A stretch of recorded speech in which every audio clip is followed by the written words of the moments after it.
Kami percaya Engkau hadir di tempat ini, Engkau ada di tempat ini Tuhan, dan Engkau siap untuk memberkati kami melalui firman. Berfirmanlah Tuhan, berikan pengertian-pengertian bagi kami, bukakan rahasia firman-Mu, sehingga kami boleh mengerti Tuhan apa yang Kau inginkan dalam kehidupan kami. Terima kasih Bapa, kami siapkan hati kami menjadi tanah yang paling subur, yang siap ditabur oleh benih firman Tuhan. Di dalam nama Yesus kami berdoa dan kami mengucap syukur. Yang percaya kita katakan amin. Amin. Haleluya. Silakan duduk saudara.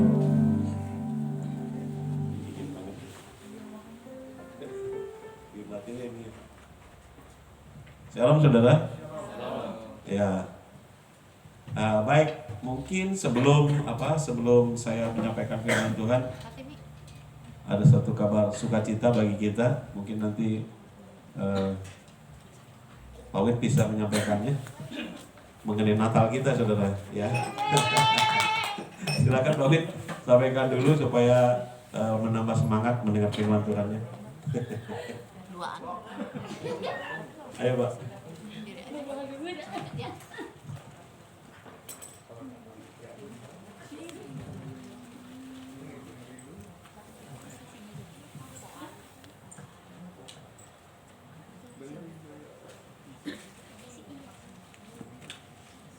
Ya, shalom Bapak Ibu. Terima kasih.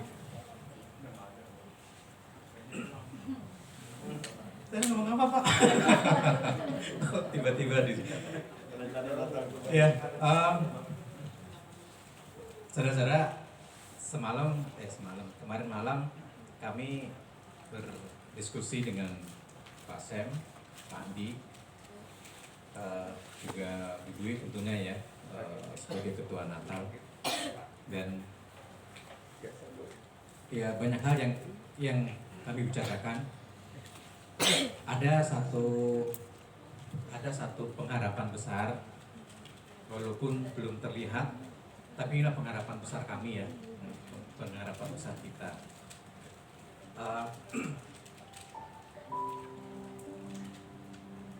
Bahwa dalam doa masing-masing, kalau Tuhan berkenan, kita akan merayakan Natal di Hotel Resi.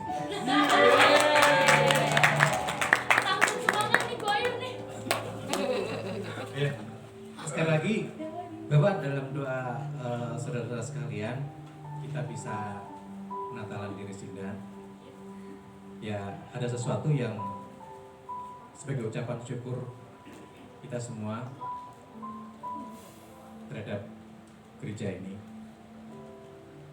Ya, kita akan mengungkapkan syukur kita di Natal nanti. Doakan terus. Belum rencana hari Jumat kami akan berembuk dengan pihak hotel.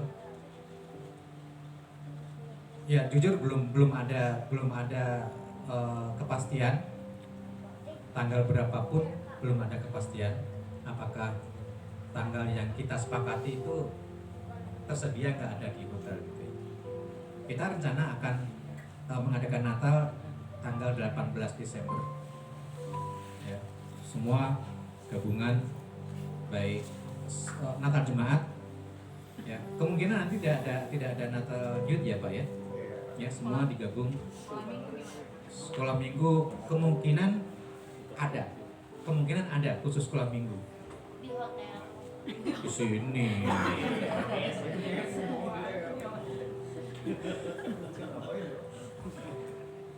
Ya, kita belum ada titik temu karena belum dibicarakan tanggalnya. Jadi juga bahwa dalam doa tanggal yang kita sepakati 18 Desember di pihak hotel tersedia di sana. Dan juga untuk masalah dana kita terus bawa dalam doa, dan ini yang satu keyakinan saya dan saudara sekalian, Tuhan sudah cukupkan. Amin. Ya, itulah yang harus jadi pengharapan kita, bahwa Tuhan sudah cukupkan semuanya, semua acara nanti berjalan. Kabar baiknya itu sekali lagi bawa dalam doa. Terima kasih.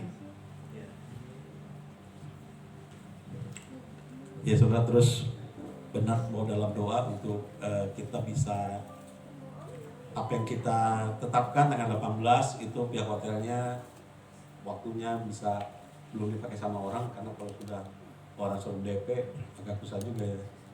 Mudah-mudahan kita mungkin terus bawa dalam doa ya, supaya Natal ini menjadi Natal yang luar biasa. Amin. Kita akan mengundang artis ya. Jadi sekalian Natalnya tuh jadi bagus gitu ya, acaranya jadi menarik. Ya, makanya terus latihan dengan semangat ya. Give the best ya untuk para pemusik semuanya. Untuk kita para jemaat sudah harus berdoa siapa, karena nanti kita masuk tuh pakai undangan. Nanti undangan ini bisa sampai kepada orang yang kita mau undang siapa, khususnya bagi jiwa-jiwa yang udah lama nggak ke gereja, jiwa-jiwa yang mungkin bahkan yang belum kenal Tuhan. Itu kita sasaran kita, saudara, dari target 350 sampai 400 orang. Kalau satu orang aja bertobat, itu surga bersorak-sorai ya. Amin. Apalagi kalau setengah jemaat kita dan semuanya yang belum pernah kenal Tuhan bisa bertobat, luar biasa ya. Baik, saya akan masuk dalam firman Tuhan. Kita baca dalam Filipi pasal 3 ayat 17 sampai ayat 20. Filipi pasal 3 ayat 17 sampai ayat 20. Baik, sudah dapat semua, saya bacakan. Saudara-saudara, ikutilah teladanku dan perhatikanlah mereka yang hidup sama seperti kami yang menjadi teladanmu. Karena seperti yang telah kerap kali kukatakan kepadamu dan yang kunyatakan pula sekarang sambil menangis, banyak orang yang hidup sebagai seteru salib Kristus. Kesudahan mereka ialah kebinasaan, Tuhan mereka ialah perut mereka, kemuliaan mereka ialah aib mereka, pikiran mereka semata-mata tertuju kepada perkara duniawi. Karena kewargaan kita adalah di dalam sorga, dan dari situ juga kita menantikan Tuhan Yesus Kristus sebagai Juru Selamat, yang akan mengubah tubuh kita yang hina ini sehingga serupa dengan tubuhnya yang mulia. Amin. Menurut kuasanya. Amin. Yang dapat menaklukkan segala sesuatu kepada Amin. dirinya. Nah, saudara, dari ayat ini saya bagi menjadi 4 bagian yang akan kita bahas satu persatu. Yang pertama kita lihat ayat 17. Saudara-saudara, ikutilah teladanku dan perhatikanlah mereka yang hidup sama seperti kami yang menjadi teladanmu. Saudara, jadilah teladan dimanapun kita berada. Yang mau katakan amin. Amin. Sebagai apapun, sebagai siapapun, jadilah teladan. Kalau di gereja tentu yang paling atas dulu harus jadi teladan, ya, gembala. Nah, saya nggak berani seperti Paulus mengatakan ikutilah teladanku. Nanti datang pada telat terus kalau ke gereja. Aku duluan soalnya, saya kalau datang nggak telat soalnya. Jadi kalau misalnya ikutlah teladanku, semua datang pada telat ya. Nah, tetapi dimanapun kita berada, memang kita jadi teladan, saudara. Teladan ini yang akhir-akhir ini justru yang harusnya menjadi teladan yang baik, malah jadi teladan yang tidak baik. Polisi harusnya jadi yang terbaik dong, ya, nanggapin penjahat, jangan jadi penjahat gitu, jangan direkam ya. Nah, saudara, ini yang di mana kita berada, pelayan Tuhan di dalam konteks kita pelayan Tuhan. Pelayan Tuhan harus jadi teladan. Jangan sampai pelayan Tuhan tidak menjadi teladan bagi jemaat. Gembala tidak menjadi teladan bagi para diaken, para pengerja. Diaken tidak menjadi teladan bagi para pengerja, para aktivis. Nah, saudara, kalau kita nggak jadi teladan, susah. Kita dimanapun kita berada harus mau menjadi teladan. Bahkan Paulus berkata, jadikanlah dirimu sebagai teladan. Jadi menjadi teladan itu harus diusahakan. Nggak bisa kita teladan itu dengan sendirinya, nggak bisa. Harus diusahakan. Siapa yang jadi teladan? Dalam keluarga tentu seorang bapak, seorang ayah jadi teladan bagi anak-anaknya. Kalau bapaknya merokok, anaknya ikut-ikutan. Gimana jadi teladan? bapaknya jarang berdoa, jarang baca Alkitab, anak ikut-ikutan. Gimana seorang bapak ngajarin, kamu harus doa, kamu harus baca Alkitab. Bapak juga gak baca Alkitab, bapak juga gak doa. Jadi teladan, dimanapun kita berada, di kantor kita, di marketplace kita, jadi teladan. Lakukan yang terbaik, menjadi teladan bagi semua orang. Nah, Paulus berulang kali berkata, jadilah teladan. Nah, teladan yang terbaik itu siapa, saudara? Tuhan Yesus. Tuhan Yesus. Kita perhatikan bagaimana Tuhan Yesus, dia yang adalah Tuhan, mau mencuci kaki para murid-muridnya. Itu sesuatu yang luar biasa. Seorang direktur jadi kondektur. Seorang yang terhormat kemudian mau turun ke bawah, kemudian menjadi orang yang tidak terhormat. Semua dilakukan Yesus. Yesus berkata setelah membasuh kaki para muridnya, dia berkata, aku telah melakukannya dan ini menjadi teladan bagi kamu, contoh bagi kamu untuk mengikuti jejakku. Nah, saudara, kalau kita hidup menjadi teladan, kita secara otomatis sudah melakukan apa yang Tuhan inginkan. 1 Timotius 4 ayat 12. Apa yang harus menjadi teladan dalam kehidupan kita? 1 Timotius 4 ayat 12.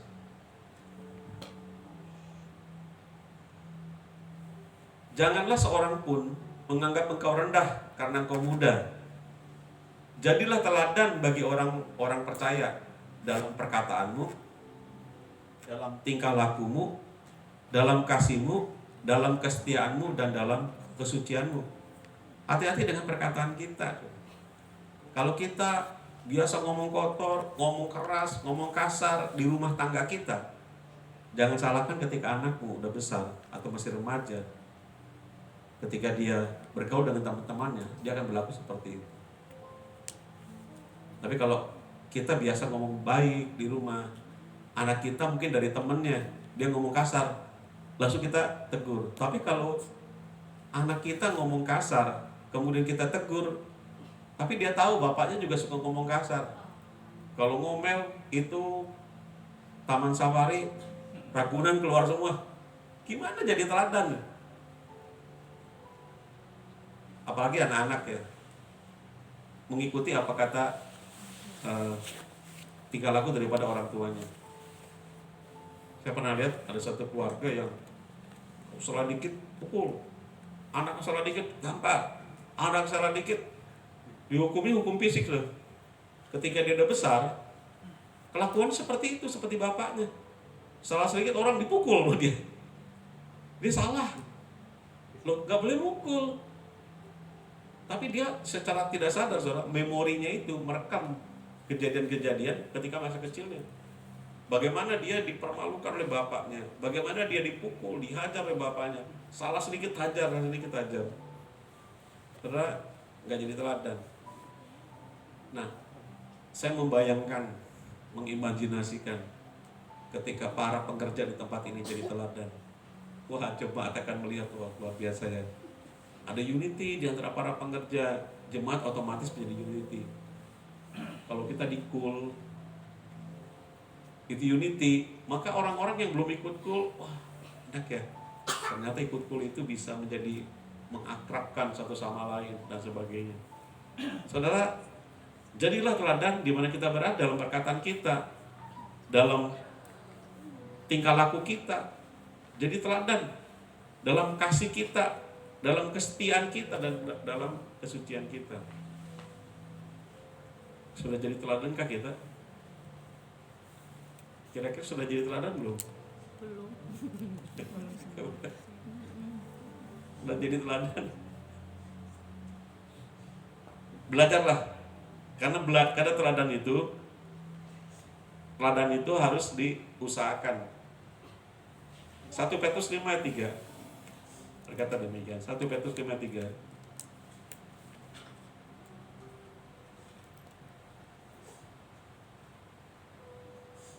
Ini para pelayan Tuhan. Belum Bu. 1 Petrus 3 1 Petrus 3 5 1 Petrus 5 ayat 3. 1 Petrus 5 ayat 3. 1 Petrus 5 ayat 3. Janganlah kamu berbuat seolah-olah kamu mau memerintah atas mereka yang dipercayakan kepadamu, tetapi hendaklah kamu menjadi teladan bagi kawanan domba itu. Nah, kalau kita jadi kepala, jadi ketua, jadi leader, jangan kita bossy, ngebos gitu. Jangan kita cuma perintah, tetapi jadilah teladan bagi kawanan domba itu. Seberapa orang yang Tuhan percayakan kepada kita, itulah yang kita jaga, jadi teladan buat mereka. Saya percaya kalau kita setia kepada perkara kecil, maka Tuhan akan memberikan kita perkara-perkara yang besar. Janganlah kita seolah-olah mau memerintah atas mereka, tapi justru jadilah teladan. Dimanapun kita berada, sebagai apapun kita berada, jadilah teladan. Soalnya ketika kita menjadi teladan, khususnya kita bisa memancarkan kasih kita, maka orang akan melihat teladan dari kita. Seorang istri yang ingin memenangkan suaminya nggak bisa dengan hanya berdoa, tapi kalau disuruh sama suaminya tidak taat. Ya.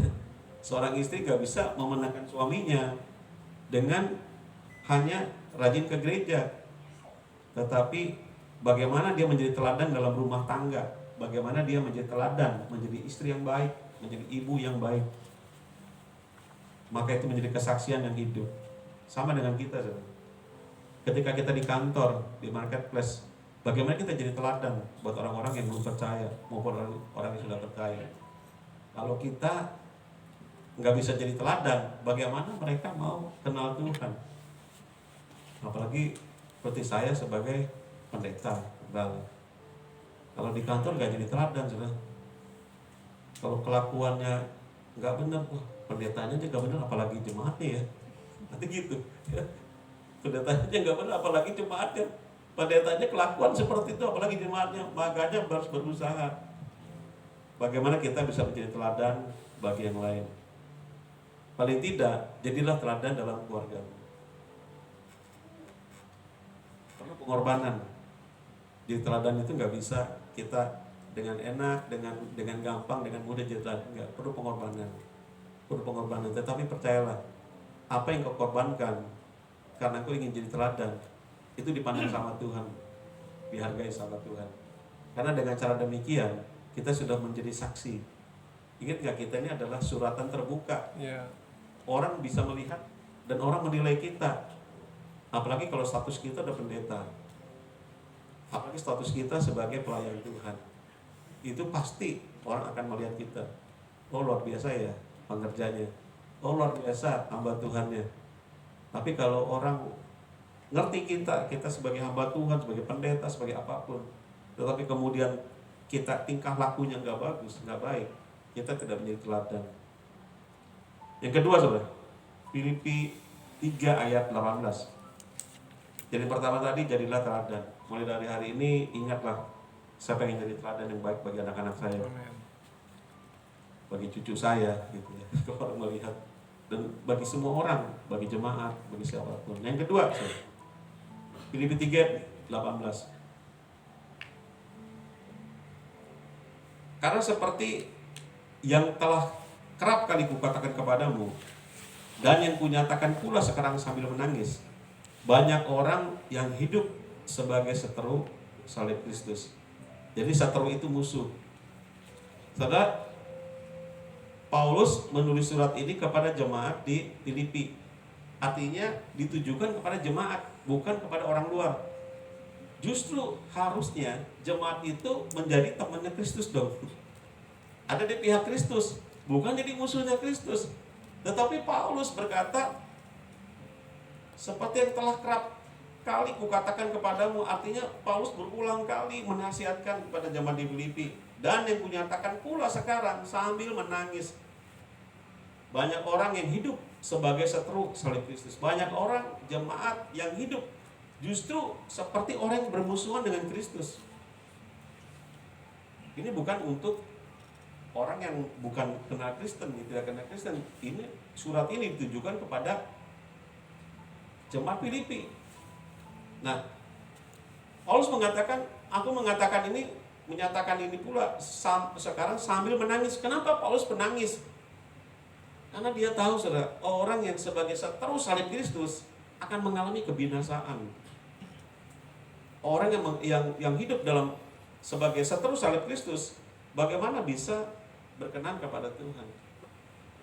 Apa sih contohnya hidup seperti seteru salib Kristus itu?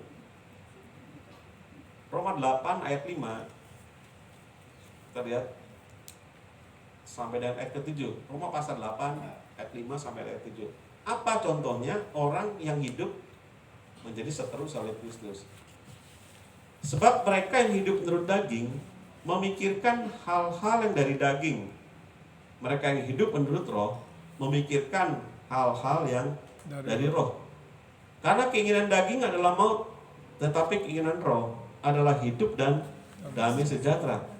Sebab keinginan daging adalah perseteruan terhadap Allah, karena ia tidak takluk kepada hukum Allah. Hal ini memang tidak mungkin baginya. Nah, kalau orang yang hidup menurut daging, apalagi kalau dagingnya banyak ya, enggak ya, ini maksudnya bukan daging gemuk begitu, bukan ya. Keinginan daging, orang hidup menurut keinginan daging itu memposisikan dirinya sebagai seterunya Tuhan ya. Apa keinginan daging itu? Galatia 5. Coba lihat Galatia 5 ayat 19. Perbuatan daging telah nyata. Ini keinginan daging, yaitu percabulan, kecemaran, hawa nafsu. Kecemarannya apa? Percabulan kita udah tahu lah ya. Kecemarannya apa? Citarum tercemar, jadi nggak jernih lagi airnya kan? Apa kecemaran itu?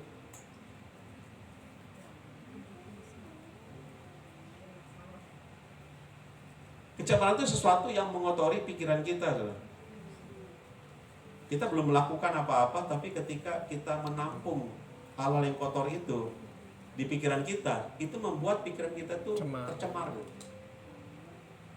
Pikiran kotor yang pornografi mungkin, kemudian kebencian, iri hati, itu ketika masuk ke dalam pikiran kita yang tadinya biasa-biasa aja, dia tercemar.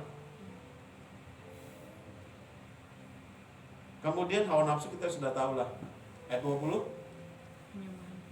penyembahan berhala, sihir, perseteruan, perselisihan, iri hati, amarah, kepentingan diri sendiri, percederaan, roh pemecah. Kemudian dosa itu kedengkian, kemabukan, pesta pora dan sebagainya. Masih ada tuh dan sebagainya nggak ditulis. Nah, saudara, ini semua kita mengatakan ini adalah keinginan daging. Kalau kita masih hidup di dalamnya, kita ini memposisikan diri kita jadi seteru Kristus. Tapi Pak, kan kadang-kadang timbul iri hati gitu ya. Kadang-kadang timbul amarah. Apakah saya sudah hidup dalam daging? Sudah belum coba? Kalau tiba-tiba kita marah gitu, ngeselin suami kita, ngeselin istri kita gitu ya, kita marah gitu. Atau kita tiba-tiba kita iri hati, teman kita berhasil, teman kita begini, kok kita enggak gitu. Apakah kita sudah hidup di dalam daging? Apa seperti itu? Tidak. Sudah ya. Itu artinya apa? Kecemaran aja, baru kecemaran. Baru pencemaran. Orang bisa saja berbuat dosa. Manusia itu enggak lepas daripada dosa. Enggak lepas siapapun juga lah. Semua orang telah berbuat dosa. Tetapi ketika kita tinggal di dalam dosa, nah ini enggak boleh. Yeah. Bukan berarti kalau orang berdosa boleh. Enggak, bukan begitu maksudnya. Yeah. Orang bisa saja kemudian jatuh dalam dosa, tetapi dia harus bangkit dong. Yes. Jangan tinggal di situ. Yeah. Udah jatuh terus mandi di lumpur lagi. Ya, itu namanya tinggal di dalam dosa. Ya. Yang Tuhan maksudkan adalah yang keinginan daging ini adalah orang yang menikmati, amarahnya disimpan terus, iri hatinya disimpan terus, dengkinya disimpan terus. Kalau kita ngantri di jalan tol tuh, mau pintu tol, tiba-tiba ada yang nyalip begitu, kesel nggak tuh? Pengen pepetin aja tuh, ingat mobil kantor itu. Kesel kan? Jadi sebetulnya kan udah nggak boleh juga gitu ya, kalau kita marah gitu. Tapi jangan marah terus-terusan ya, darah tinggi nanti.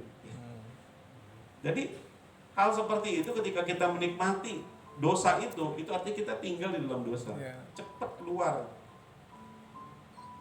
Orang nggak ada yang tahan, orang nggak ada yang kuat menghadapi dosa. Kalau kita tetap berada di situ, tetapi sebetulnya dosa itu sudah tidak punya kuasa lagi atas kita. Dosa tidak berkuasa untuk mengikat kita. Jadi kalau ada orang yang terikat karena dosa, itu bukan karena dosanya lebih besar daripada kuasa orang itu, tapi karena orang itu membiarkan dirinya untuk diikat oleh dosa. Harus bangkit, percaya di dalam dirimu, kuasa dosa itu sejak Yesus mati di atas kayu salib, kuasa dosa tidak menguasai orang percaya lagi. Amin. Yang percaya katakan amin. Amin. Gak ada orang itu sebetulnya yang terikat. Kalau ada yang terikat, artinya orang itu membiarkan dirinya terikat oleh dosa. Nah, Paulus mengatakan ada banyak orang yang menjadi seteru salib Kristus. Apalagi yang kalau tadi ya, Galatia 5 itu serem-serem ya. Cabulan, amarah, hawa nafsu, iri hati, perselisihan, dengki. Tapi sebetulnya ada satu lagi saudara yang enggak ketara, tetapi sebetulnya adalah hal membuat kita menjadi jauh daripada Tuhan. Coba kita lihat Filipi 3:19. Filipi pasal 3:19.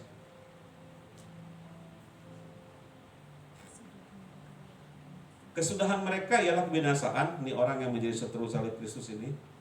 Tuhan mereka ialah perut mereka, kemuliaan mereka ialah aib mereka, dan yang terakhir, pikiran mereka semata-mata tertuju kepada perkara duniawi.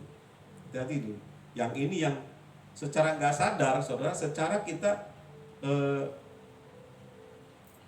banyak menganggap sepele gitu.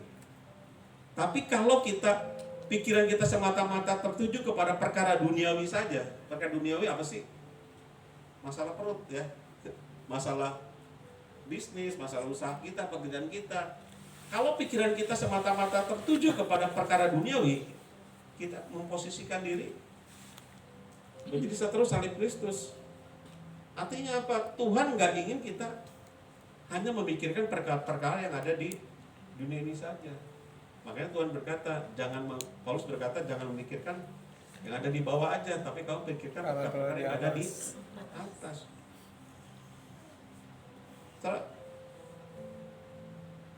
Apa yang paling Tuhan inginkan dalam kehidupan kita? Soalnya kekristenan itu, gini, saya menjelaskan. Kekristenan itu berbeda dengan agama lain. Agama yaitu berasal dari kata religion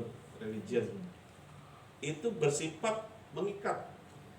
Agama itu bersifat mengikat dengan peraturan-peraturan. Jadi nggak boleh begini, nggak boleh begitu, betul ya? Agama dimanapun, kalau kamu begini, kamu akan begini. Kalau kamu begitu, kamu akan menanggung akibatnya begitu. Jadi ada suatu ikatan, ini agama. Tetapi kekristenan itu beda. Kekristenan bukan soal peraturan ini boleh, ini nggak boleh, ini harus, ini nggak harus. Nggak seperti itu. Kekristenan adalah suatu hubungan antara bapak dengan anak, mempelai pria dengan mempelai wanita, hubungan antara sahabat, antara raja dengan anak raja. Soalnya semua berbicara tentang hubungan, bukan soal aturan. Nah, di dalam hubungan yang terpenting itu apa, saudara? Kalau kita menjalin hubungan dengan seseorang, yang penting apa? Terus apa lagi? Komunikasi. Ya. kejujuran. Dan yang paling penting adalah waktu. Yang satu di benua sana, Afrika, yang satu sini. Terus kita cuma LDR terus ya. Cuma lewat video call aja. Gimana kita bisa menyatakan cinta kita? Bagaimana kita bisa bersatu? Tapi bukan berarti kalau Liva kan sama suami di Jakarta kan deket lah ya. Nah, tapi bukan berarti gini. Di dalam hubungan itu penting adalah intimacy, kedekatan, keintiman. Nah, iblis tahu nih, ketika apa yang membuat orang itu tidak bisa intim? Waktu, tuh lihat, yang memisahkan kita. Kalau waktu kita diambil, maka kita nggak ada waktu lagi untuk intim dengan Tuhan. Makanya, saudara, ini yang bahaya, saudara. Sesibuk-sibuknya kita, ibu dia sibuk baru sesibuk-sibuknya kita, saudara, kita harus berusaha untuk cari waktu dengan Tuhan. Ada banyak orang yang ketika nggak sibuk, dia sungguh-sungguh sama Tuhan. Cari Tuhan, wajah Tuhan, cari Tuhan, wajah Tuhan. Kemudian mulai diberkati. Lama-kelamaan sibuk sudah. Sibuk bener sibuk, bukan sibuk jalan-jalan di mall. Sibuk beneran mengenai kerjaan. Saya nggak kemana-mana loh, saya sungguh-sungguh kerja nih, sibuk. Sampai nggak bisa ke gereja. Waktu dengan Tuhan sudah mulai jarang, kemudian sudah mulai renggang, sudah mulai apa? Hubungan sama sekali. Saudara, hati-hati. Kalau kita nggak waspada, ini akan membawa kita jauh sama Tuhan. Justru yang paling penting dalam kekristenan itu hubungan, bukan soal nggak boleh ini, nggak boleh itu, bukan. Tapi bagaimana hubungan kita sama Tuhan itu ada intimasi, ada keintiman dengan Tuhan. Nah, kalau kita nggak punya keintiman lagi sama Tuhan, Kristen kita seperti apa sebenarnya? Kita udah nggak saat teduh lagi sama Tuhan, udah nggak bisa doa lagi. Baru doa merem yang kebayang kerjaan kita, ini musik sana, musik sini, musik ini. Kalau baca Alkitab, aduh kayaknya udah HP bunyi terus ya. Apalagi kok HP-nya 5. dari sini, waduh, sibuk terus sudah susah.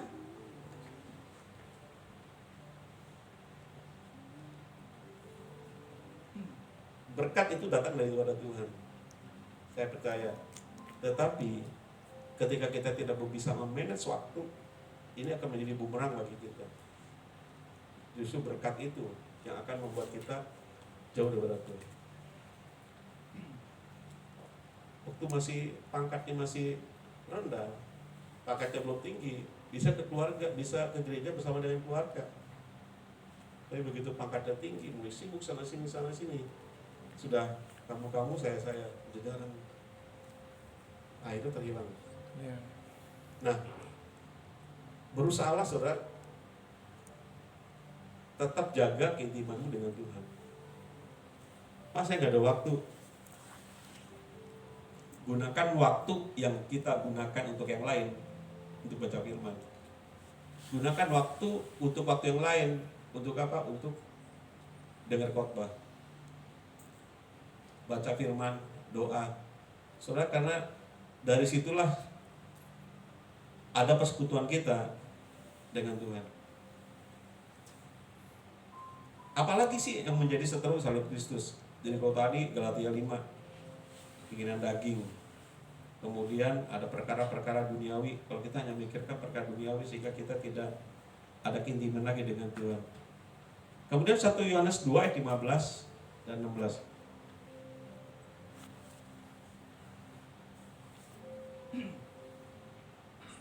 Janganlah kamu mengasihi dunia dan apa yang ada di dalamnya. Jikalau orang mengasihi dunia, maka kasih akan Bapa tidak ada di dalam orang itu. Sebab semua yang ada dalam dunia, yaitu keinginan daging dan keinginan mata, serta keangkuhan hidup, bukanlah berasal dari Bapa, melainkan dari dunia. ketika hati kita sudah mulai tertarik kepada dunia lebih daripada, saudara, kalau orang dekat sama Tuhan maka ia akan menjauhi bumi ini. Jadi kalau kita umpamakan dunia ini ada di bawah, Tuhan itu ada di atas, seseorang yang dekat sama Tuhan dia akan menjauh dari bumi ini, dari dunia ini. Tapi ketika orang itu dekat sama dunia, maka sama Tuhan itu jauh. Kata Tuhan, kamu gak bisa mengasihi dunia dan mengasihi Tuhan. Di dalam seseorang itu cuma ada dua pilihan. Orang itu mengasihi dunia atau orang itu mengasihi Tuhan. Coba ibu-ibu mau gak cinta suamimu dibagi dua? Gak mau kan? Sama saudara. Di dalam Tuhan, Tuhan berkata, jikalau orang mengasihi dunia, maka kasih Bapa tidak ada dalam orang itu. Itu udah jelas.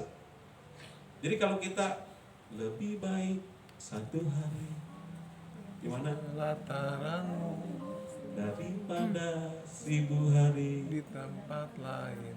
Tapi sebaliknya kan kadang-kadang orang lebih baik berlama-lama di mall daripada di gereja. Lebih kita banyak berjalan-jalan tapi sedikit di gereja. Tapi di tempat ini saudara sudah membayar harga ya, malam hari sudah datang di Tuhan ya. Amin. Kalau sudah datang artinya saudara mengasihi Tuhan. Nah, yang ketiga saudara. Jadi yang kedua tadi adalah kita harus hidup berpadanan dengan Injil, bukan menjadi selalu Kristus. Yang ketiga, Filipi 3:20. Filipi 3:20. Karena kewargaan kita adalah di dalam sorga, dan dari situ juga kita menantikan Tuhan Yesus Kristus sebagai juru selamat. Saudara, warga kerajaan kita, warga negara kita adalah warga kerajaan surga. Saudara, ketika ada satu rakyatnya yang menderita di luar negeri, pasti pemerintah Indonesia akan datang untuk menolong rakyatnya itu. Kalau ada warga negara Amerika yang kenapa-napa di Indonesia, itu pasti ditolong oleh pemerintahan Amerika untuk membawa warganya yang ada di Indonesia yang bermasalah. Saya bisa bayangin nggak? Paulus berkata kita ini adalah warga kerajaan surga. Jadi kalau ada apa-apa dengan kita, Tuhan perhatikan kita. Seringkali kita mengabaikan, ini biasa saja. Enggak. Di dalam dunia yang nyata saja, Tuhan perhatiin loh. Di dalam pemerintahan itu kalau ada rakyatnya yang kenapa-napa di luar negeri, dia kirim pasukan khusus ya, untuk membebaskan, misalnya ada yang disandera. Sama dengan kita ini adalah warga kerajaan surga. Pasti Tuhan akan tolong. Apabila terjadi sesuatu pada diri kita, pasti Tuhan akan jagai kita, Tuhan akan lindungi kita. Karena itu kita harus yakin bahwa kita adalah warga kerajaan surga. Yang keempat, yang terakhir, Filipi 3:20 dan 21.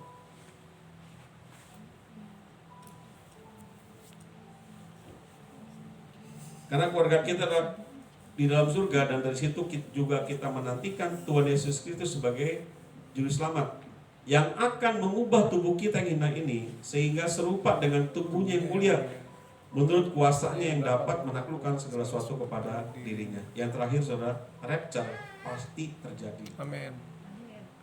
Siap nggak siap saudara, percaya nggak percaya, yang ini pasti terjadi saudara.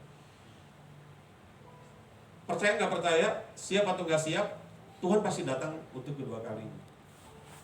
Nah saudara, mumpung masih ada waktu bagi kita, saudara bisa melihat. Jadi ada Petrus berkata, ada orang berkata, mana dari dulu katanya akhir zaman, kok Tuhan nggak datang gitu. Terus Petrus berkata apa? Anggaplah Suatu kesabaran sebagai suatu kesabaran, kesempatan bagi kita untuk memperoleh kita selamat. bisa bertobat, bisa diselamatkan. Nah, saya percaya kita semua sudah diselamatkan. Yang percaya katakan amin. Amin. Tapi ada banyak di luar sana yang belum bertobat, saudara. Ada banyak di luar sana yang belum selamat. Kalau kita percaya bahwa kita sudah diselamatkan, bagaimana dengan orang-orang di luar sana? Kalau dulu melihat orang bergerombol belum kenal Tuhan, mungkin ada di hati kita tuh, ini kemana orang ini ya? Kalau udah Tuhan panggil, ketika ada rapture mereka pasti tertinggal. Tapi kalau sekarang saudara, ketika di hati kita tidak ada perasaan kasihan lagi sama orang, itu kita mesti cepat-cepat balik sama Tuhan untuk minta belas kasihan Tuhan itu turun atas kita, saudara, untuk orang-orang di luar sana. Karena apa? Justru Tuhan ingin memakai kita untuk menjangkau mereka supaya mereka jangan sampai binasa. Kalau kita bisa berada dalam satu tempat di mana ada banyak orang yang belum percaya, mungkin itu suatu kesempatan bagi kita yang Tuhan taruh di dalam kita untuk kita mendoakan mereka, untuk orang itu bisa diselamatkan. Kalau dalam sebuah keluarga ada suaminya atau ada istrinya yang masih belum sungguh-sungguh sama Tuhan, justru disitulah kesempatan bagi orang itu untuk berdoa untuk suami atau untuk istrinya itu. Jangan, aduh, kok saya dipertemukan dengan orang yang seperti ini ya, ya nasib, ya mengapa begini? Ya sudah, kita harus berpikir gini, ini kesempatan buat saya. Tuhan mengasihi orang ini, Tuhan mengasihi suami saya, Tuhan mengasihi istri saya. Coba kalau bukan saya jadi suaminya, coba kalau bukan saya menjadi istrinya, coba kalau dia married dengan orang yang gak seiman, bagaimana jadinya? Tetapi kalau kita boleh berada di lingkungan yang belum sungguh-sungguh sama Tuhan, jangan berkecil hati, saudara. Justru saudara sebagai tiang doa bagi mereka. Untung ada saya di sini ya.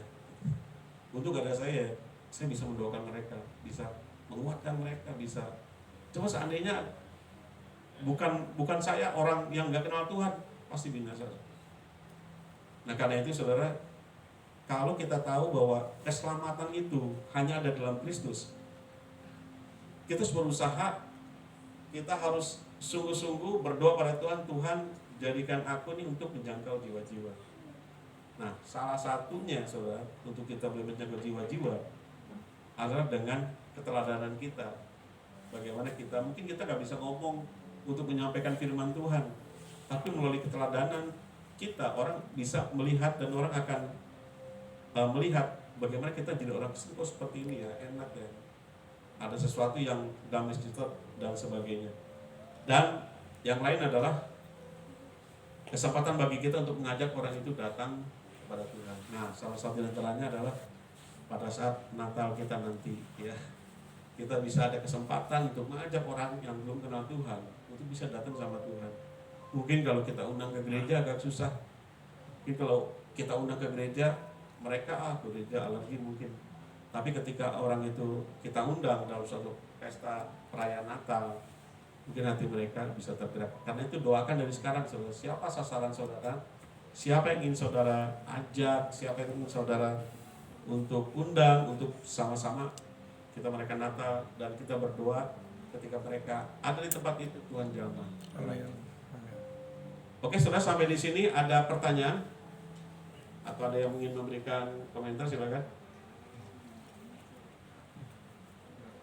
Ada yang mau bertanya?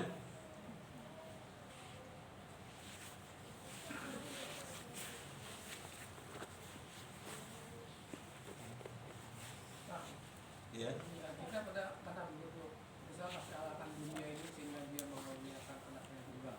Mengasihi dunia di sini sama mengasihi dunia yang tadi. Ya, dunia. Jadi dunia dengan segala keinginannya itu di 1 Yohanes tadi ya. Tapi kalau dunia secara keseluruhan itu bukan sebagai suatu sistem. Jadi kalau dalam 1 Yohanes dunia itu sebagai suatu sistem. Keinginan daging, apa yang ada di dalam dunia, yaitu keinginan daging, keinginan mata, dan keangkuhan hidup. Kalau Yohanes 3:16 berbicara tentang dunia, ini berbicara tentang orang-orangnya, orang-orang yang ada di dalam dunia ini. Yohanes 3:16 itu. Tapi kalau 1 Yohanes tadi itu bicara tentang sistem dunia sebagai suatu sistem, keinginan mata, keinginan daging, keinginan hidup. Atau kalau orang barat sana religi ya, God, girl, and glory ya. God, girl, perempuan, dan glory. Sama kena tata, harta, dan wanita. Oke, ada pertanyaan lain?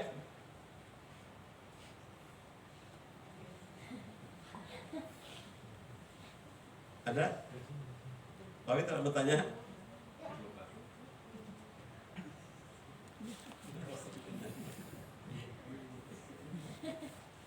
Tadi ada yang bertanya?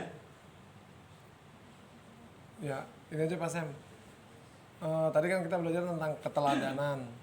Dan memang Paulus bisa mengatakan ikutilah teladanku gitu ya Pak Sam. Nah, keteladanan ini kan yang Pak Sam tadi bilang itu harus diusahakan gitu.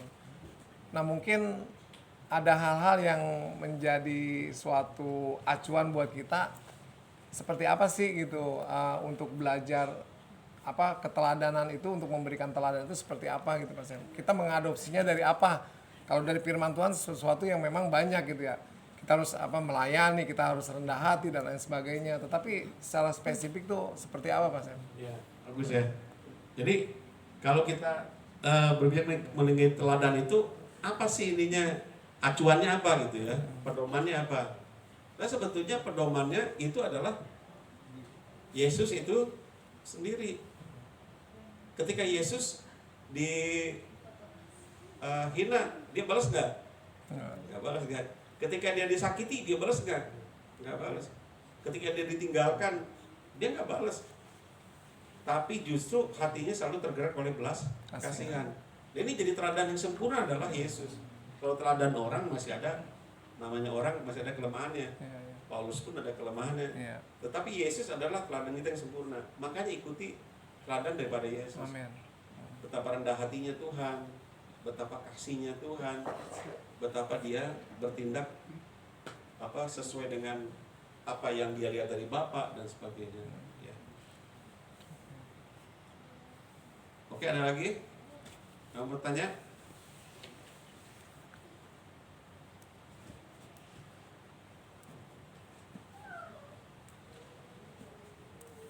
Ya mungkin penekanan aja Pak Sam.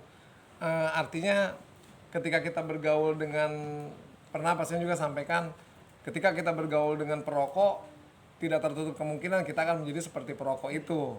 Bergaul dengan penjudi, kemungkinan kita bisa jadi penjudi gitu. Dan bergaul dengan Yesus, kemungkinan kita akan menjadi segambar dan serupa dengan Dia. Mungkin itu penekanannya Pak Sam. Ya, betul ya. Jadi gini saudara, ini penting betul saya ingatkan. Jadi kalau kita Kristen udah lama nih, Kristen udah lama ya.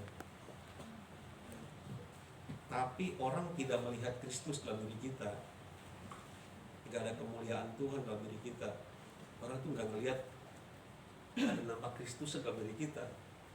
Mungkin selama ini kita cuma ke gereja aja, kita mungkin bertumbuh tetapi nggak menghasilkan buah. Seharusnya ketika seseorang itu bergaul dengan Tuhan, udah lama Kristen udah lama, berarti kan dia bergaul dengan Tuhan. Ketika dia bergaul dengan Tuhan, harusnya menjadi segambar dan serupa dengan Tuhan. Paling tidak, paling tidak ada kemuliaan Tuhan tuh yang ada pada diri kita. Musa bertemu dengan Tuhan di atas gunung Sinai berapa lama?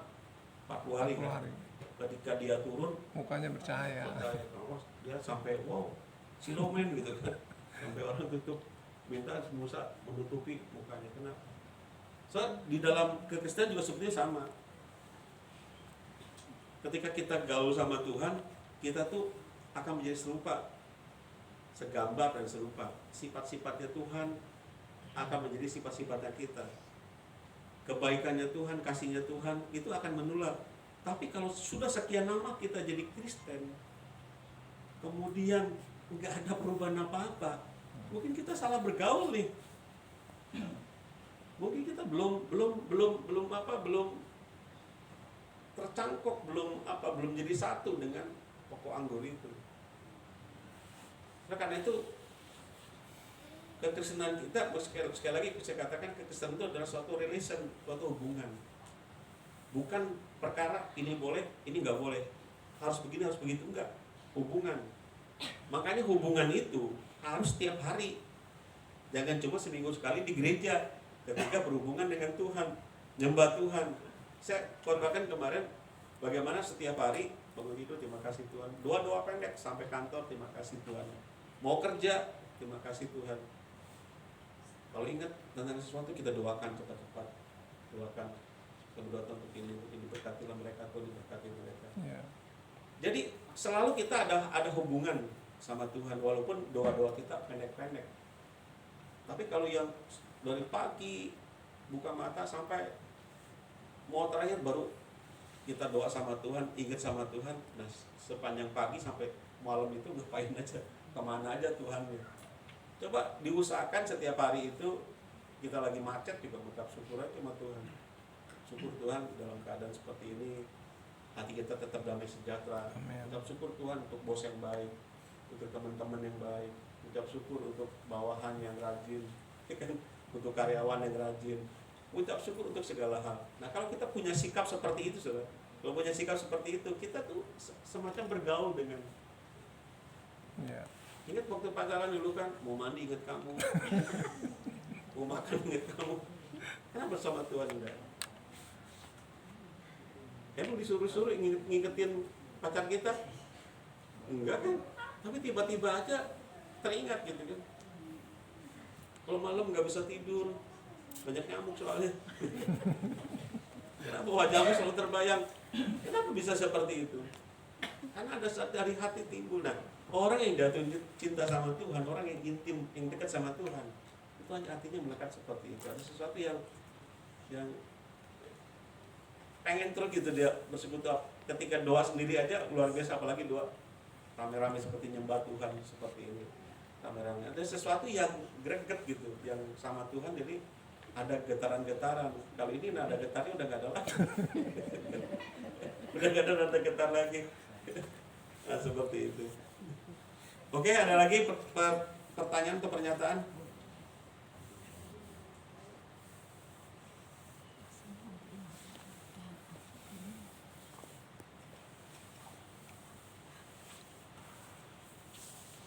Baik, kalau tidak ada, ya kita mau berdoa, ya kita siapkan.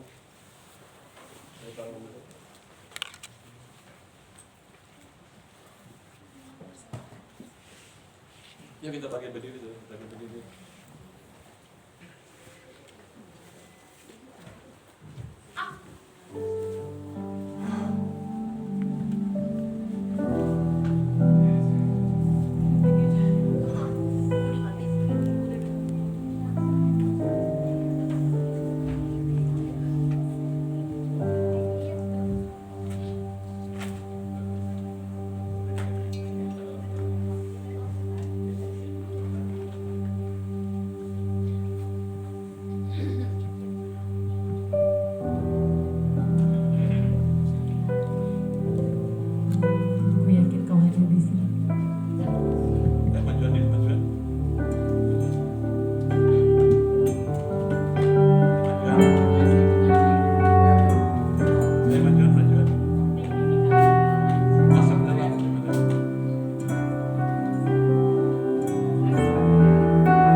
Dia bukan sebagai simbol yang disembah, tetapi dia benar-benar adalah Allah yang hidup yang disembah. Kalau dia tidak kelihatan bukan berarti Tuhan tidak ada. Tuhan ada di tempat ini. Jadi saudara, ketika kita datang pada Tuhan pada malam hari ini, biarlah saudara merasakan benar-benar percaya dengan imanmu bahwa dia tuh ada. Dia ada. Ketika Yesaya diberikan penglihatan oleh Tuhan bahwa Tuhan duduk di tahtanya yang tinggi, Yesaya kemudian menjadi, aku adalah orang yang najis, celakalah aku, kata Yesaya. Tetapi kemudian malaikat membawa bara api dan menaruh di mulutnya. Nah saudara, Allah kita tuh Allah yang dahsyat, Allah yang luar biasa, Allah yang sanggup melakukan segala perkara, Allah yang tahu isi hati kita, Allah yang tahu kelemahan kita, Allah yang mau memberkati kita, dan Allah yang tidak mencari-cari kesalahan kita. Justru Dia Allah yang berkata, marilah kepadaku semua yang letih lesu dan berbeban berat. Nah, hari ini saudara, malam hari ini datanglah kepada Tuhan dengan suatu pengharapan, Tuhan tolong aku. Kau tahu Tuhan segala kebutuhan, segala pergumulan, segala apa yang aku perlukan Tuhan. Dan percayalah saudara, ketika kau yakin, percaya bahwa Dia ada di tempat ini, kau bisa melihat dengan mata imanmu, kau melihat dengan mata rohanimu, maka Tuhan akan menjamah. Karena seberapa dia yang haus dan lapar, maka dia akan dikenyangkan dan dipuaskan. Yuk kita akan sekali lagi nyanyikan pujian dengan penuh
buka kedua tanganmu pada Tuhan.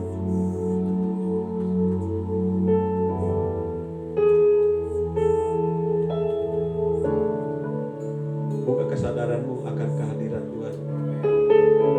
Buka kesadaran, sadari, rasakan Dia hadir di tempat ini. Belajar mempercayai apa yang kau tidak lihat. Kau tidak lihat tapi kau percaya Dia ada di tempat ini. Kau percaya Dia Allah yang mengasihi. Kau percaya Dia Allah yang baik, Bapa yang baik yang kita sembah, yang ditinggikan, dipuja, dipuji. Dia Allah yang ada. Allah ada.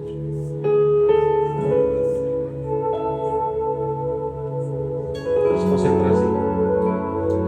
Dia ada. Dia ada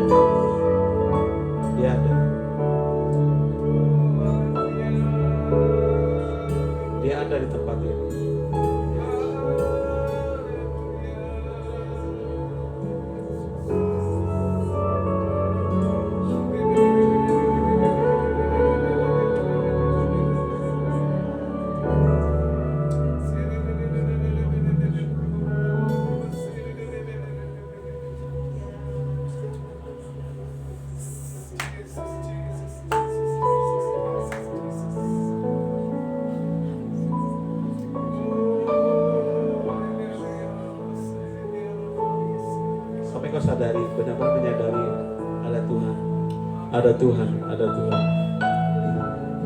ada Tuhan. Walaupun kau tidak melihat, percaya dengan mata rohanimu, dengan mata imanmu, kau buka, kau lihat, pandang Tuhan. Tuhan yang kita sembah, Tuhan yang kita sanjung.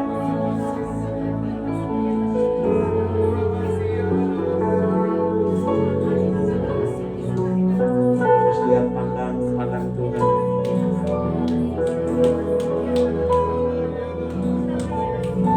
Terus sanjung kau di tempat ini. Terus kau di tempat ini.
percaya Kau Allah yang hadir di tempat ini Tuhan.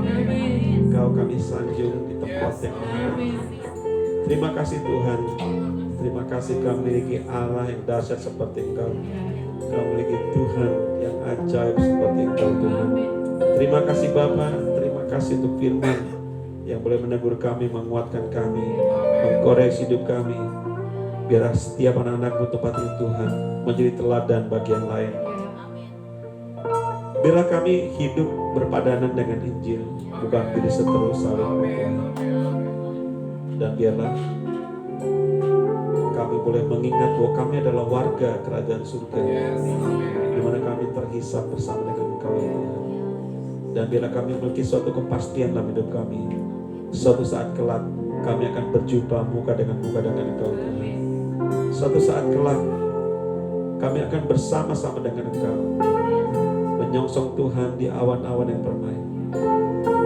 Dan biarlah Tuhan, setiap orang yang belum kenal Tuhan, bagi saudara kami, bagi keluarga, bagi teman-teman kami, bagi sahabat kami, siapapun mereka Tuhan belum kenal Kau sebagai Tuhan dan Juru Selamatnya, biarlah hujan pertobatan Kau limpahkan Tuhan, tarik mereka, belas kasihan-Mu Tuhan turun atas mereka, sehingga mereka juga boleh diselamatkan Tuhan. Karena keselamatan hanya datang daripada Tuhan. Tuhan tolong pakai setiap anak-anak-Mu, setiap kami Tuhan, menjadi alat di tangan Tuhan untuk menyampaikan kabar baik, menyampaikan kebebasan, kelepasan Tuhan bagi orang terikat. Terima kasih Bapa, terima kasih Tuhan Yesus. Di dalam nama Yesus. Haleluya. Amin. Silakan duduk saudara. Pengumuman silakan.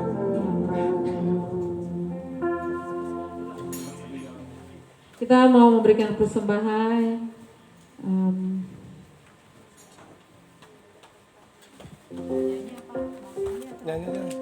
Nyanyi Glory. Nyanyi Glory, Glory, Glory bagi Sang Raja. Oh, nyanyi Glory, Glory, Glory bagi Sang Raja. Nyanyi Glory, Glory, Glory bagi Sang Raja.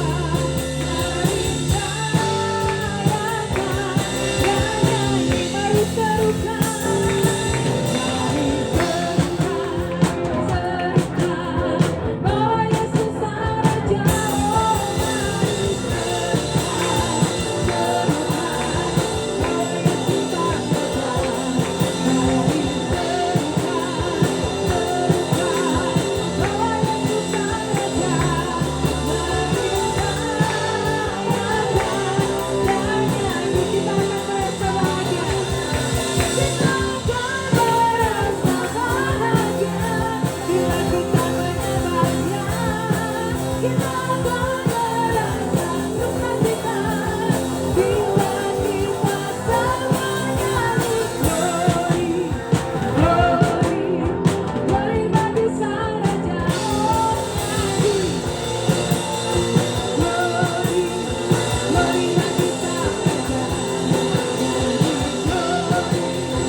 Selalu merasa diberkati oleh firman Tuhan.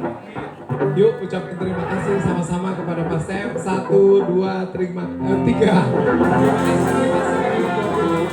Tuhan Yesus memberkati. Saudara, ini hanya suatu kesaksian. Saudara mungkin berpikir gini, aduh saya bingung, gimana ya menjadi saksi selain daripada tadi menjadi teladan gitu ya. Nah saudara, ini kesaksian nyata di gereja kita. Jadi Bu Indri yang biasa bersama dengan kita hari ini tidak bisa datang karena memang kemarin ada radang tenggorokan, terus badannya panas, ada sesak juga. Dan puji Tuhan hari ini sore tadi sudah mulai ada pulih. Nah saudara, kesaksian dari beliau seperti ini. Jadi gini, dia menempatkan diri, ya, dia menempatkan diri, buat anak-anak muda juga penting.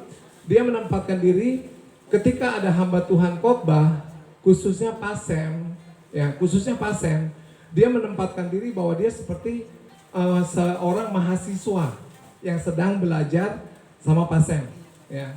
Dan dia menempatkan diri seperti itu, bukan itu aja. Kemudian, Ted, tolong dong rekamannya Pak Sam kirim ke saya. Dan itu pun jadi bahan khotbah dia ketika dia melayani di Cibitung. Dan dia bersaksi itu banyak menjadi berkat. Nah saudara, kemudian dari Bu Indri sendiri dia bersaksi, ada kawannya satu perumahan di Geraha, Pak Sam. Namanya suaminya Pak Prasetyo. Pak Prasetyo ini pernah beribadah, pernah mengenal Tuhan Yesus, dan akhirnya dia undur dari Tuhan. Ada cerita di balik itu, mungkin Pak Wid kenal, ya kenal ya Pak Wid. Nah, dia kembali lagi ke agamanya yang lama, ya. Tetapi istrinya ini tetap setia mengikuti Yesus, dan dikirim sama Bu Indri itu khotbah Pak Sam sudah 2 kali dikirim, dan dia tertarik ketika mendengar khotbah yang disampaikan oleh Pak Sam. Hari Minggu kemarin dia beribadah di tempat ini. Bu Prasetyo istrinya, Bu Dwi, Pak Owit kenal ya. Nah, dia beribadah. Nah itu dari suatu khotbah dibagikan itu menjadi berkat. Nah kemudian juga Pak Sam, saya juga tanya dari kesaksian jemaat di tempat ini. Ada yang bersaksi begini Pak Sam, saya nggak usah sebutin nama. Saya beribadah di mana-mana. Akhirnya saya ketemu tempat yang cocok gitu. Yaitu ketika Pak Sam menyampaikan firman Tuhan, dan firman itu benar-benar memberkati gitu Pak Sam. Ya, saya tunjuk langsung Pak Wit orangnya. Pak Wit. Nah, tentunya di kita banyak kemudian Kogan juga bersaksi seperti itu. Artinya Pak Sam sudah memberikan teladan ketika dia memberitakan firman Tuhan, ya. Dan saya juga percaya apa yang menjadi penyampaian Pak Sam, firman Tuhan yang disampaikan oleh Pak Sam, pastinya beliau juga hidupi dalam kehidupannya. Di tempat pekerjaan, di rumah, dimanapun pasti dihidupi. Artinya Pak Sam juga layak untuk menjadi teladan bagi kita. Yang setuju katakan amin. Ya, kita bangga. Kemudian satu lagi siapa ya? Bu Koni. Kemarin waktu hari Senin dia WA saya juga. Pak Teddy itu udah belum? Udah dimasukin ke YouTube belum? Tolong dong kirim ke saya. Nggak taunya dia punya suatu inceran. Nah, saya mau sampaikan ke orang ini gitu. Karena nih khotbahnya cocok buat orang ini. Nah, itu nggak apa-apa ya. Jadi khotbah tersebut tuh nantinya bisa menjadi berkat buat orang yang membutuhkan. Ya, nah, ketika itu menjadi berkat, mereka mau datang beribadah ke tempat ini. Puji Tuhan. Tuhan tambahkan jiwa-jiwa di tempat ini, ya. Nah, terakhir itu kesaksian, artinya jangan anggap enteng YouTube atau khotbah yang di YouTube-kan, boleh nanti disebarkan kepada teman-teman, dan itu akan memberkati, dan kita sudah menjadi saksi di dalamnya. Satu lagi, RPM juga nggak mau kehilangan momen. Pak Sam kemarin ulang tahun, RPM juga ada siapin sedikit bingkisan buat Pak Sam. Boleh Pak Sam ke depan? Ya, silakan Lipa yang serahkan. Mungkin Lipa mau ngomong dulu. Shalom semua. Kita RPM mau mengucapkan terima kasih kepada Bapak Gembala yang sudah mensupport kita selama 4 bulan ya Pak? Bulan Juni ya? 4 bulan. Karena khotbah-khotbah dari Pak Sam juga sangat memberkati, juga RPM ada juga karena Pak Sam yang support dan buka jalan. Happy birthday Pak.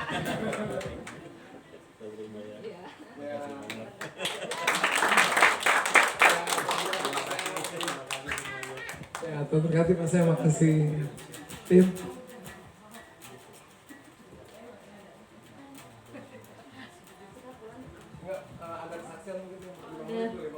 Oh iya, masih ada waktu 5 menit. Ada yang mau menyaksikan? Bersaksi Mas siapa kok? Siapa? Enggak tahu. Oh. Ada yang mau bersaksi? 5 menit lagi, oke Kak. Oh iya, puji Tuhan, tepuk tangan buat Tuhan Yesus.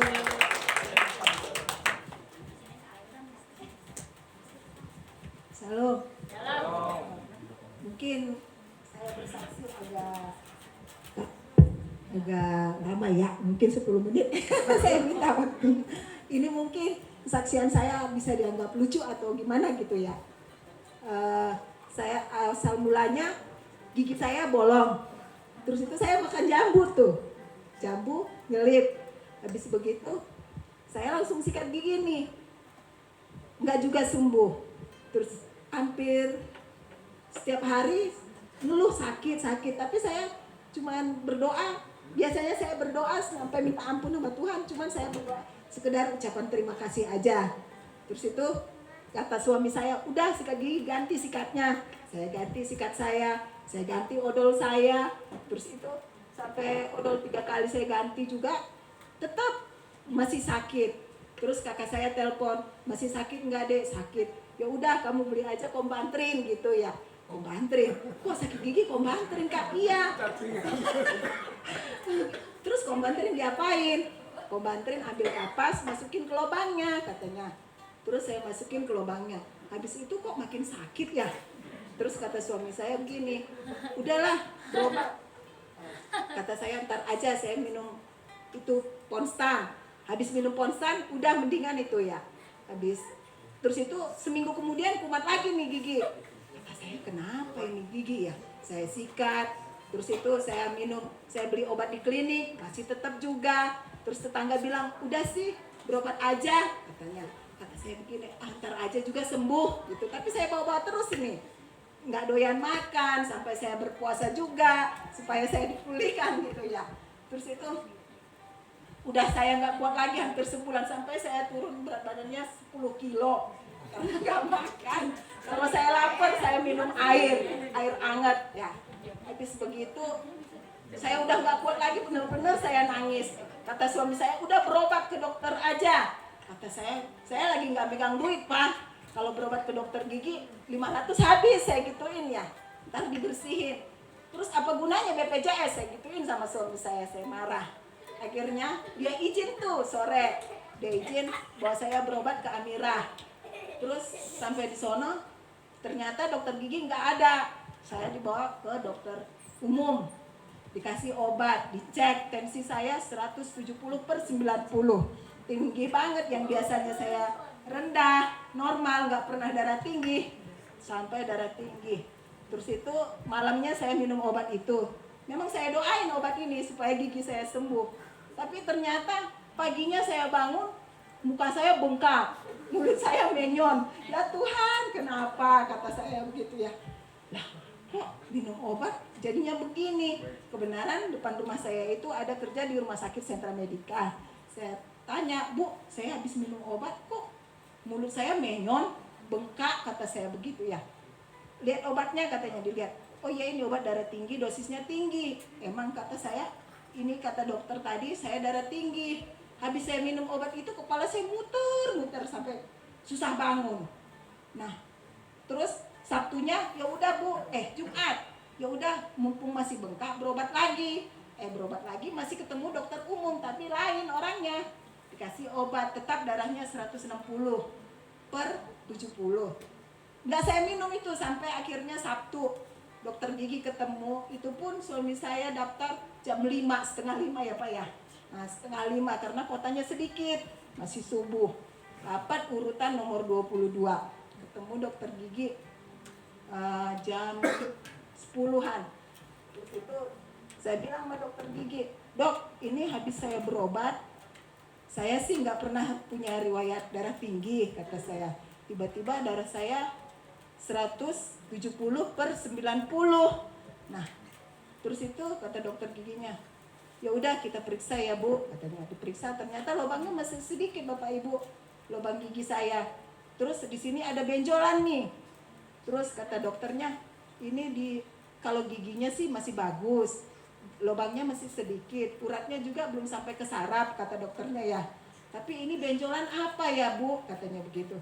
Saya juga nggak tahu Dok. Tadinya bengkak sampai mulut saya menyon gara-gara minum obat darah tinggi, saya gituin ya. Terus ya udah kalau begitu saya kasih rujukan ya Bu. Ibu ke sentra aja, rongsen. Saya udah dakdikduk ya. Saya yang namanya dokter itu takut, apalagi namanya rongsen ya. Takut diponis sakit apa gitu ya. Terus saya keluar bilang sama suami saya, ntar Senin saya disuruh rongsen ke Sentra Medika, rujukan gitu ya, ke bedah mulut. Lah, akhirnya Senin kita rongsen. Senin apa Selasa ya? Rongsen ke Sentra Medika. Terus saya diperiksa lah ya. Habis itu langsung nanti kembali ke dokter pertama. Saya udah dakdikduk ya, apa hasilnya ini ya? Saya bilang sama ini ya, saya nggak mau nyerahin ke dokter. Kata saya begitu hasilnya. Kenapa Bu? Saya diponis tak sakit apa lagi, saya gituin ya. Nggak apa-apa, biar tahu apa hasilnya. Udah begitu.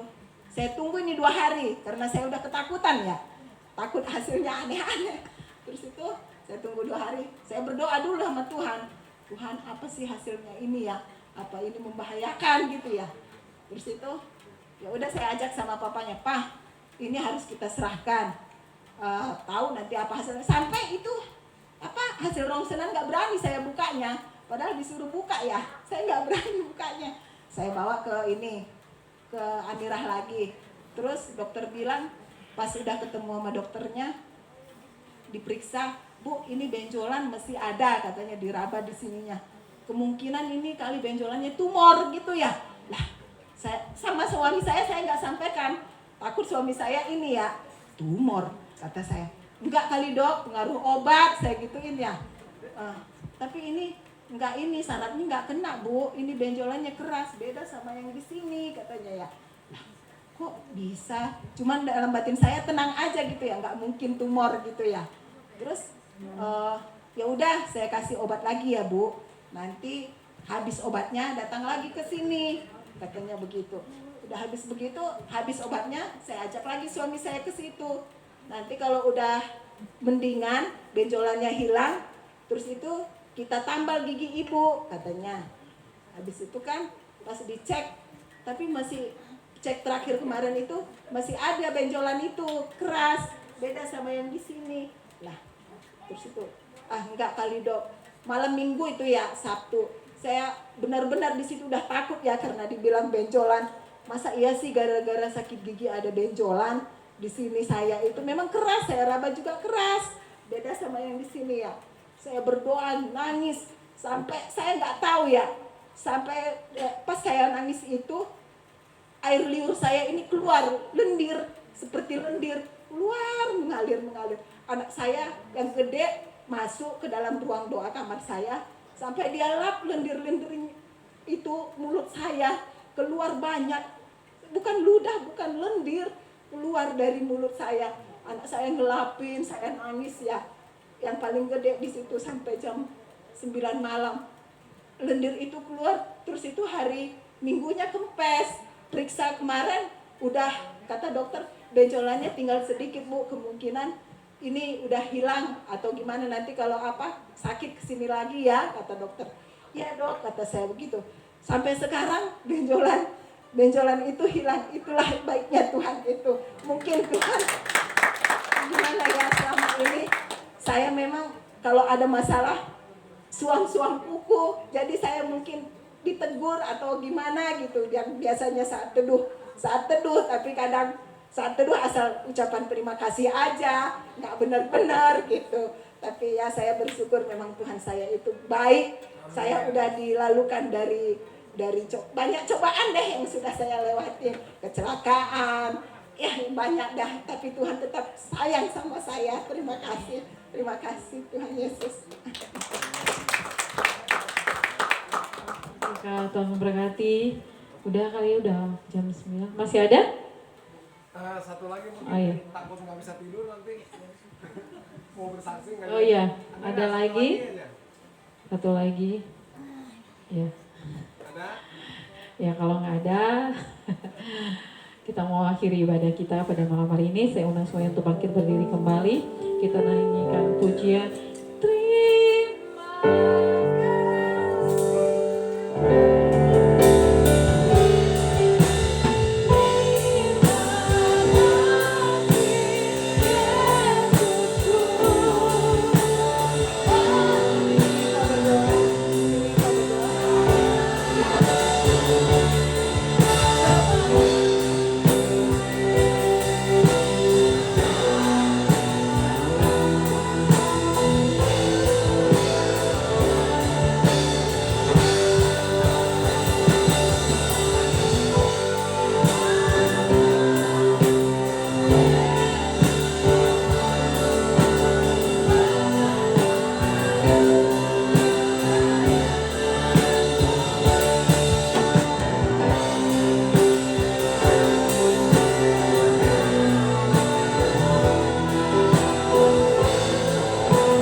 ya Tuhan atas kelas RPM ini Tuhan. Kami yakin dan percaya ya Bapak bahwa setiap langkah-langkah Bapak kelas RPM ini Tuhan, dari Rabu ketemu dengan Rabu lagi ya Tuhan, Engkau yang memimpin Tuhan, Engkau yang memberitahukan Tuhan setiap langkah-langkahnya pada setiap kami Tuhan. Kami akan melihat, kami percaya ya Bapak, karya-karya-Mu akan dinyatakan. Kami percaya Tuhan Engkau Allah yang akan menjangkau setiap jiwa-jiwa melalui setiap kami jemaat Kres Tuhan. Mereka dapat mendengar ya Bapak berita tentang kemuliaan-Mu, mereka dapat mendengar kuasa-Mu ya Bapak, sehingga Bapak jiwa-jiwa yang selama ini berteriak Tuhan minta tolong atas setiap pergumulan mereka, Tuhan yang mempertemukan mereka Bapak dengan kelas prophetik ini Tuhan. Jadikanlah kelas prophetik ini Tuhan wadah-Mu, alat-Mu Tuhan, apa yang Kau mau rencanakan Bapak untuk setiap anak-anak-Mu Tuhan kembali kepadamu, untuk setiap anak-anak-Mu Tuhan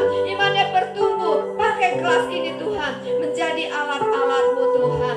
Terima kasih Tuhan, terima kasih Bapak Kau juga yang memberkati Tuhan, Bapak Gembala Tuhan yang telah menyampaikan firman-Mu ya Tuhan. Hikmat pewahyuan-Mu Tuhan terus turun kepada Pasem ya Bapak, sehingga ya Bapak Pasem akan lebih diperkaya lagi Tuhan akan setiap Bapak maksud-Mu Tuhan yang Kau tulis di dalam firman-Mu Tuhan. Engkau selalu menyingkapkan dan membukakan ya Bapak.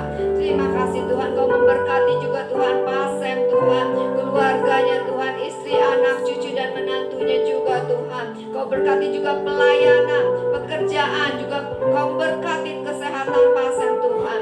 Walaupun umur semakin bertambah Tuhan, tetapi Engkau Allah yang akan membawa Pasem Tuhan semakin lebih lagi terbang tinggi Tuhan, seperti burung Raja Wali. Walaupun mungkin keadaan fisik Tuhan tidak sama seperti setahun yang lalu, tetapi Engkau yang memperbaharui seluruh sel-sel tubuh Pasem Tuhan, sehingga dia akan lebih sehat dan bertambah lagi kuat di dalam Kristus Tuhan.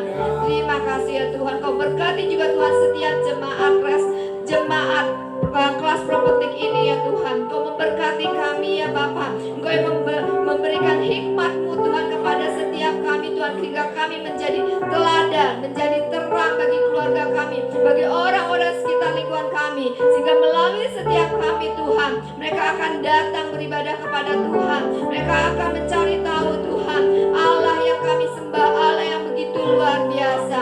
Terima kasih Tuhan. Bapak, sebentar lagi kami akan pulang Tuhan. Engkau malaikat-Mu Tuhan yang menjaga dan melindungi kami dan kendaraan kami, sehingga kami sampai rumah kami masing-masing dengan tidak kurang satu apapun. Dan sebelum itu kami akan menerima berkat melalui Bapak Gembala kami. Mari saudara angkat kedua tanganmu, arahkan hatimu pada Tuhan, pulanglah dan terimalah berkat damai, sejahtera, sukacita, kasih karunia dan anugerah yang berlimpah-limpah dari Allah Bapa kita, dari Yesus Tuhan kita, serta persekutuan yang indah dan manis dengan Roh Kudus menyertai saudara sekalian dari sekarang ini sampai Tuhan datang kedua kali menjemput kita di awan-awan yang permai, bahkan sampai selama-lamanya. Yang percaya kita katakan amin, amin, amin.